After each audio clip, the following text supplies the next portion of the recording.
is the study of hormones. Hormones are little chemicals in your body that whiz around doing all types of different things. Endocrinology is a very important part of the zoo life. We look at lots of different animals, and it's mainly important because we get to know about whether the animal's healthy, whether the animal's happy, whether it's a girl or a boy, because sometimes we can't tell those things just by looking at them, and if the animal's going to have any babies or can reproduce, which is always great information to feed back to the keepers, but also really good information for our researchers to look at the animals in the wild and see how we can benefit our animals here at the zoo by things we learn from hormones. So they tell us a lot about the animal physiology, or what's going on inside the animal, and we can use that data to make their enclosures better or provide them with better care. So in the lab we mainly look at poo samples, fecal samples, and that's because these can be collected without any harm or interference to the animal.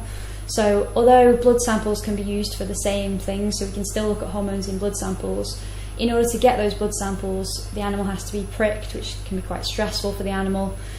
So with the poo we're really lucky because the keepers can go out and collect it, and that animal needs to be none the wiser about whether we've been in there, and it gives us like a pooled result. So if you think about how poo is produced in the body, the animal would be digesting for a couple of days, so the sample we get is actually probably a few days worth of hormones, whereas blood is just a little snapshot of what the concentrations were at that time when the blood was taken. So we have a sample that comes into the lab, and what we'll do is we'll take that sample and we mix it up in some alcohol, and what that does is it basically pulls out all the things we want to look at and gets rid of all the other things that are in poo that we don't want to see.